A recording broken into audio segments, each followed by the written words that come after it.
श्री राम, श्री राम। तो कल हम लोग चर्चा कर स्टार्ट किए। चैप्टर 1 में डिस्कस कर रहे हैं। नेक्टर और devotion, characteristics of pure devotion service. शुद्ध भक्ति के लक्षण। शुद्ध भक्ति के जो शुद्ध भक्ति मार्ग में स्थित होता है भक्त, तो उसके क्या लक्षण होते हैं, ऐसी भक्ति के क्या लक्षण होते हैं। इसके 6 लक्षण बताए गए हैं। 6 characteristics of pure devotion service. तो पहला, उसके बारे में डिटेल में चर्चा प्रारंभ कर रहे हैं। रिलीफ फ्रॉम मटेरियल डिस्ट्रेस, भौतिक दुखों से मुक्ति। In Bhagavad Gita, the Lord says that one should surrender unto Him, giving up all other engagements. भगवान गीता में बोलते हैं, सर्वधर्मान परित्यज्य माम एकम शरणम व्रज, अहम त्वाम सर्व पापेभ्य मोक्षयिष्यामि मा शुचः। अन्य सभी धर्मों को, कर्तव्यों को, कर्मों को, यज्ञ, व्रत, दान, तपस्या, कार्य को त्याग करके पूर्ण रूप से मुझे समर्पण कर दो। केवल मेरे लिए ही ये सारे कार्य करो। यज्ञ, दान, तपस्या, कर्म, व्रत, धर्म इत्यादि। तो ये मतलब है सर्वधर्मान परित्यज्य। कई बार कुछ लोग मिसअंडरस्टैंड कर जाते हैं। सर्वधर्मान परित्यज्य मतलब सब कुछ छोड़ दें, सारे धर्म छोड़ दें, सारे कार्य छोड़ दें प्रभु जी। नहीं। हाँ, हाँ भी और नहीं भी। मतलब क्या है? हाँ, आप अपने भौतिक जीवन के, भौतिक संसार के, भौतिक शरीर से संबंधित सारे कार्यों को छोड़। मतलब सारे भौतिक शरीर का कार्य क्या है, भौतिक शरीर का एक धर्म क्या है? ये भौतिक शरीर का पालन पोषण करना भी एक धर्म है, मालूम है? जो हम खाते हैं, खाना भी एक धर्म है ना, भौतिक शरीर का। हाँ, जैसे जिस प्रकार से ये शरीर से संबंधित सगे संबंधी होते हैं, तो उनको खिलाना पिलाना पालन पोषण करना वो हमारा धर्म है ना। वो भी भौतिक धर्म है। तो उसी प्रकार से अपने शरीर का पालन पोषण करना, शरीर को खिलाना, नहलाना, सुलाना, बीमार पड़ने पे दवाई कराना, ये भी क्या है? धर्म है, शारीरिक धर्म, भौतिक धर्म कहलाता है। तो ये धर्म भी त्याग देना। सर्वधर्मान तो तभी होगा ना, नहीं तो फिर कैसे होगा? तो अपने शरीर के पालन पोषण के संबंधित जो कार्य है, कर्तव्य है, धर्म है, उनको भी त्यागना।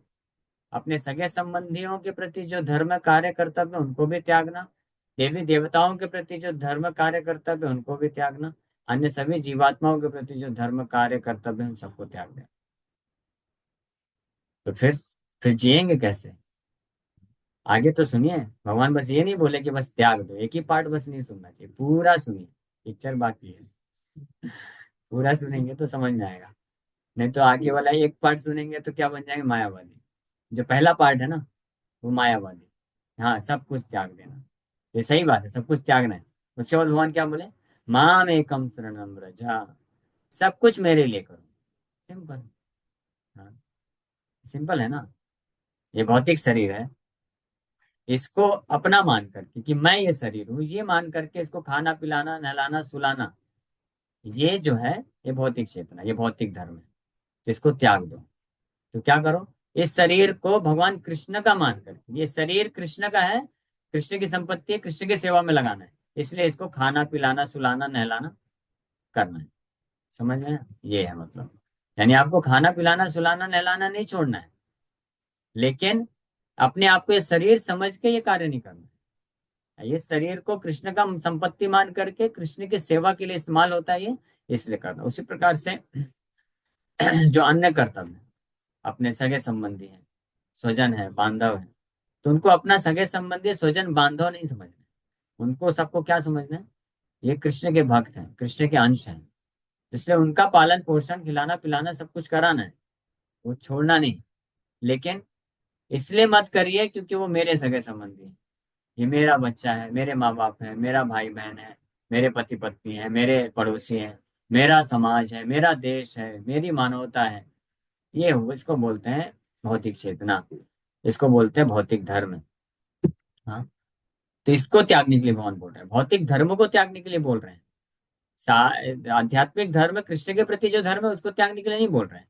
इसलिए सर्वधर्मान परित्यज्य में कृष्ण को सेवा करने के अलावा जितने भी धर्म है उसको त्याग करने के लिए बोल रहे हैं। सर्वधर्मान परित्यज्य में कोई सोचेगा कि अच्छा फिर कृष्ण को ही त्याग देते हैं, ऐसा नहीं काम चलेगा। हाँ, क्योंकि उसके लिए फिर बाद में कृष्ण बोल भी दिया ना यहाँ मेरा मामेकम शरणम व्रज, मेरा शरण लो। तो कृष्ण का शरण लेना मतलब कि हर चीज को, अपने आप को भी और हर व्यक्ति को, हर वस्तु को कृष्ण से संबंधित देखना, और फिर भगवान कृष्ण के सेवा के लिए इस्तेमाल करने के लिए सब कुछ करना। तो इनफैक्ट जो भक्त भक्त होता है, वो सभी भौतिक धर्मों को, कर्तव्यों को सबसे अच्छे तरीके से कार्य करता है, लेकिन इस भावना से करता है कि ये सब कृष्ण के लिए है। तो इसलिए वो वास्तव में भौतिक धर्म कर्तव्य नहीं कर रहा है, उन सबको आध्यात्मिक बना चुका होता है। इसको बोलते हैं giving up all other occupations and surrendering fully unto Krishna, giving up all other engagements, बाकी अन्य सभी एंगेजमेंट्स को त्याग। The Lord also gives His word there that He will protect surrendered souls from the reactions of all sinful activities. भगवान guarantee दिए हैं गीता में। इस प्रकार से अगर कोई कार्य करेगा जीवन में, तो भगवान को समर्पण करने के पूर्व अलग अलग प्रकार के कार्य, पाप करने के कारण जो भी रिएक्शन है, फल है, उन सब से भगवान मुक्त कर देगा। हम तो हम सर्व पापेभ्यो, ये भगवान बोले, सर्व पापेभ्यो सर्वधर्मान परित्यज्य, ये कंडीशन है। ये अगर कोई फुलफिल करता है तो भगवान भी रेसिप्रोकेट कर रहे हैं, बोल रहे हैं सर्व पापेभ्यो मोक्षयिष्यामि, सारे पापों से मुक्त कर दूंगा मैं। पाप कितने कितने प्रकार के हैं? चार चार प्रकार के पाप है, इसका वर्णन आएगा। Sri Rupa Goswami says that the distresses from sinful activities are due both to the sins themselves and to the sins committed in our past lives. Generally, one commits sinful activities due to ignorance. अज्ञानता के कारण व्यक्ति पाप करता है। But ignorance is no excuse for evading the reaction sinful activities. Sinful activities are of two kinds, those that are mature and those that are not mature. पाप कार्य भी दो प्रकार के होते हैं, जो मैच्योर हो चुके हैं, परिपक्व हो चुके हैं, जिसको प्रारब्ध कर्म बोलते हैं, और जो मैच्योर नहीं हुए हैं, अभी पेंडिंग है, लाइन में लगे हुए हैं, उनको अप्रारब्ध कर्म बोलते हैं। The sinful activities for which we are suffering at the present moment are called mature, prarabdha karma. The many sinful activities stored within us for which we have not yet suffered are considered immature. और ऐसे बहुत सारे हमारे पूर्व जन्म के पाप हैं जो अभी पड़े हुए हैं हृदय में, जो कई ऐसे अनेक शाखा आगे आने वाले अनेकों सड़कों सड़कों सैकड़ों जन्मों में हमको वो मिलने वाला है फल, तो उसको अप्रारब्ध कर्म। For example, a man may have committed criminal acts but not yet been arrested for them, इसको अपराध बोलते हैं। जैसे कोई व्यक्ति है, किसी ने कोई जैसे मर्डर कर दिया, मर्डर करने के बाद अभी घूम रहा है, अभी पकड़ा नहीं गया है, ये मर्डर किया है, तो उसका तो फल मिलेगा ही ना, पकड़ा जाएगा तो मिलेगा। और कोई किसी ने मर्डर कर दिया, पकड़ा गया, अब उसको सजा मिलना चालू हो गई। तो इस प्रकार से ये प्रारब्ध अप्रारब्ध कर्म है। So the many sinful activities stored within us for which we have not yet suffered are considered immature. Now, as soon as he is detected, arrest is awaiting him. Similarly, for some of our sinful activities, we are awaiting distresses in the future, and for others which are mature, we are suffering at the present. तो इसी प्रकार से कुछ ऐसे हमारे पाप कर्म हैं जो जिसका रिएक्शन फल हमको मिल रहा है इस जीवन में, ये शरीर के माध्यम से, उसको प्रारब्ध कर्म बोलते हैं। अब अप्रारब्ध मतलब जो मिलने वाला है, अभी हो वो पाप हम ऑलरेडी कर चुके हैं, लेकिन अभी नेक्स्ट लाइफ में वो दिया जाएगा धीरे धीरे, तो उसको अप्रारब्ध बोलते हैं। So in this way, there is a chain of sinful activities and their concomitant distresses. And the conditioned soul is suffering life after life due to these sins. He is suffering in the present life the results of sinful activities from his past life, and is meanwhile creating further sufferings for his future life. Mature sinful activities are exhibited if one is suffering from some chronic disease, if one is suffering from some legal implication, if one is born in a low and degraded family, और if one is uneducated और very अमीर। ये कुछ reactions हैं जो बताए गए हैं कि जो ऐसे पाप कर्म जो मैच्योर हो चुके हैं, प्रारब्ध कर्म के फल। हाँ, कोई अगर बहुत भयानक बीमारी से जो पीड़ित है, या कोई कोर्ट केस में वगैरह फंस गया है, या किसी का जन्म बहुत ही नीच परिवार में हुआ है, धन विहीन गरीब परिवार में, या कोई जो है अशिक्षित है पूरी तरीके से, या बदसूरत दिखता है, इस प्रकार की स्थिति अगर किसी को मिली है, तो इसका मतलब उसके पूर्व जन्म के पाप कर्म का फल मैच्योर हो चुका है, प्राप्त हो गया, उसको बोलते हैं प्रारब्ध कर्म। तो इस प्रकार से ए लाई वन आफ्टर अनदर, यानी एक के बाद एक के बाद एक सीरीज की तरह, हाँ, ये चलता रहता है।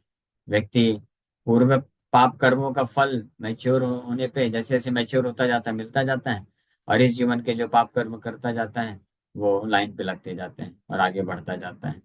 हाँ। इस प्रकार से ये कार्य चलता रहता है। जैसे कोई बहुत बड़ी कंपनी है जहाँ पे असेंबलिंग होती है, हाँ, कुछ कुछ जो प्रोडक्ट आइटम है, पार्ट्स, जो मेन प्रोडक्ट की जो पार्ट्स हैं, तो एक कंपनी के एक सेक्शन में अलग अलग पार्ट्स मैन्युफैक्चर होते रहते हैं।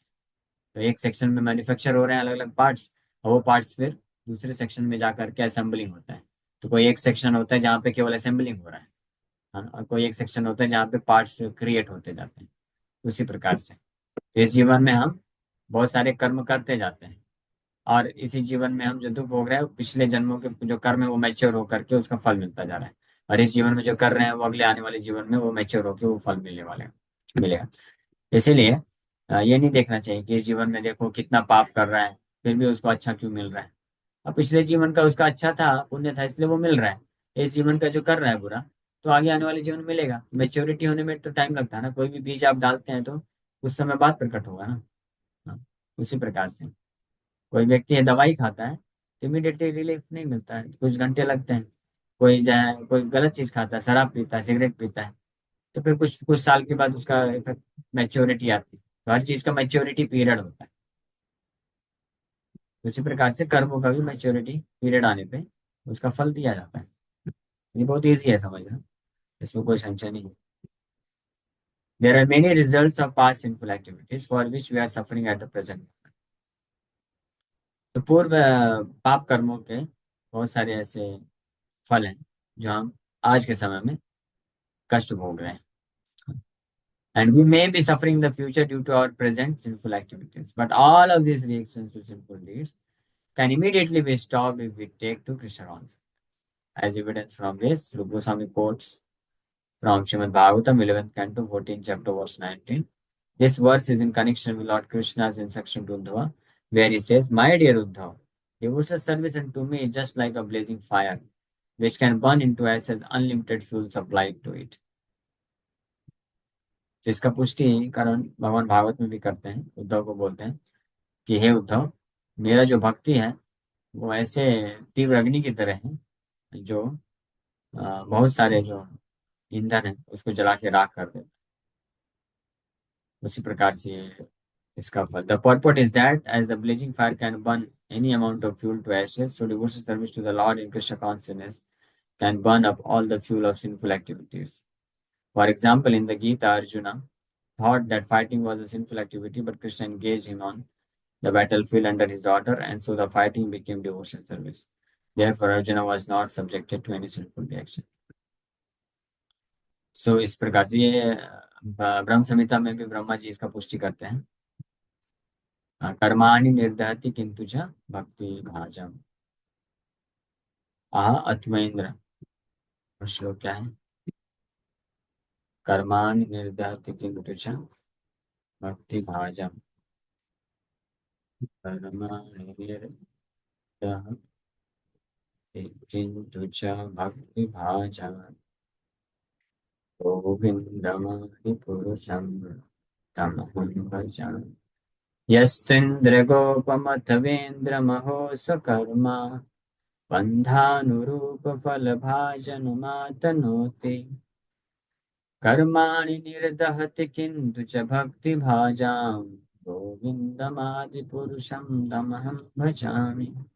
कर्माणि निर्दहति, निर्दहति मतलब सारे कर्मों को, कर्म के फलों को जला के राख कर देता है, जो कि भक्ति भाजाम, भगवान कृष्ण की भक्ति या सेवा, प्रेम सेवा में अपने आप को संलग्न कर देता है। एक और,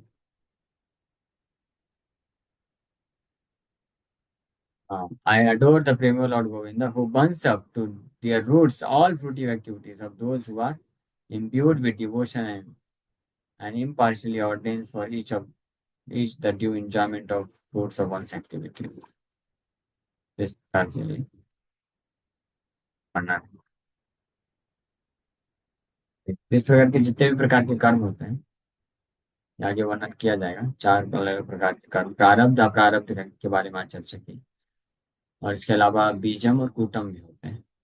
हाँ, उसको भी जला के राख कर देता है भगवान का जो शुद्ध भक्ति हो। इसी के साथ यहीं पे विराम करते हैं। Thank you very much. Hare Krishna. किसी भक्त का कोई प्रश्न है तो पूछ सकते हैं। हरे कृष्ण। कि कुछ कर्म ऐसे होते हैं जिनका फल हमें इसी लाइफ में मिल जाता है, तो वो क्या है? मतलब तो मैच्योर पिछले हो गए। जन्म। मैच्योरिटी पे अलग अलग प्रकार के जो कर्म होते हैं उनका एक मैच्योरिटी पीरियड होता है। तो अगर कोई कर्म ऐसे हैं जो तुरंत मैच्योर होने वाले होते हैं तो तुरंत भी उसका रिएक्शन मिल सकता है। और कुछ कर्म ऐसे होते हैं उनका मैच्योरिटी होने में टाइम लगता है। किसी किसी कर्म का एक जीवन लग सकता है, 10 जीवन लग सकता है, 100 जीवन भी लग सकता है, 1000 भी लग सकता है, तो उसके बाद मिलेगा। हाँ? ये मैच्योरिटी का मतलब क्या होता है? मैच्योरिटी मतलब उसको प्रकट होने के लिए वो फेवरेबल कंडीशन चाहिए। हाँ, अगर फेवरेबल कंडीशन नहीं है तो प्रकट नहीं होगा। जैसे हम बीज डालते हैं, तो कुछ बीज ऐसे होते हैं जिनको जमीन में डालने से कुछ ही दिन में अंकुरित होके बाहर निकल आता है। जैसे जो चना वगैरह होता है वो तो 2 दिन में ही अंकुरन उसमें आ जाता है। लेकिन कुछ कुछ ऐसे बीज होते हैं जिनको मैच्योर होने में और अंकुरित होने में कुछ साल भी लग जाते हैं। जैसे बांस का जो होता है, तो बांस को आप अंदर डालिए तो कुछ साल लगते हैं, शायद 3 4 5 साल ऐसे लग जाते हैं। वो निकलता ही नहीं। और जब निकलता है तो शायद बिल्कुल पूरा एक कुछ ही महीने में पूरा बड़ा हो जाता है। तो उसी प्रकार से अलग अलग फेवरेबल कंडीशन में मैच्योरिटी बीज की तरह इसलिए कंपेयर किया गया है ये सिंफुल एक्टिविटीज को। जैसे धृतराष्ट्र के जब 100 पुत्र एक साथ मारे गए, तो भगवान कृष्ण वो जानता था, कृष्ण परम भगवान है, तो कृष्ण से पूछा उसने कि मैंने ऐसे क्या कार्य किया था कि एक साथ मेरे 100 पुत्रों का वध हुआ। 18 दिन के अंदर 100 पुत्र मारे गए किसी के, सोचे उसको क्या हालत होगी, कितना दुख होगा।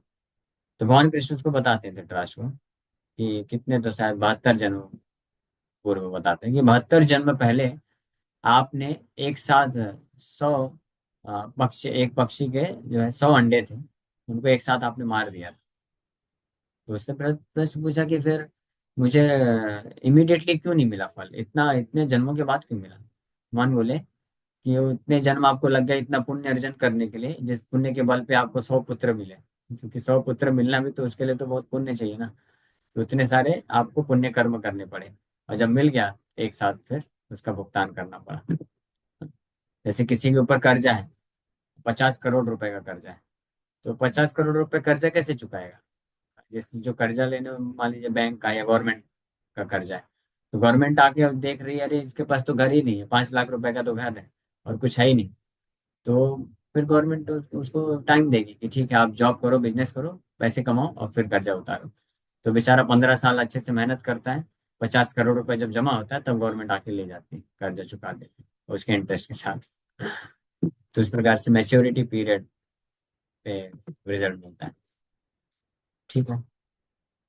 इन सब चीजों पर ध्यान नहीं देना चाहिए, मतलब ये हाँ, अच्छा है ये बुरा है, बस जो कर रहे हैं करते रहना चाहिए। तो ज्यादा नहीं, कर्म हमको अच्छे से करना चाहिए। लेकिन हमको ये जो पूर्व जन्म का कौन सा कर्म है, कैसा फल मिल रहा है, ये ज्यादा जानने का जरूरत नहीं है। कर्माणि निर्धति किंतु च भक्ति भाजम। अगर कोई भगवान की कृष्ण की भक्ति सेवा में लगा है तो सारे, चाहे mature, immature, premature, post mature, हर प्रकार के कर्म जो है इमीडिएटली सब जल के राख हो जाता है।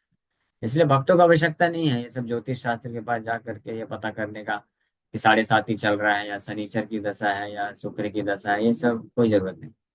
ये सब दशाएं होती हैं जिसके कारण कष्ट मिलता है जीवन में लोगों को, और फिर उसका कुछ ना कुछ टेम्परेरी उपाय बताते हैं, तो वो सब कोई मतलब का नहीं।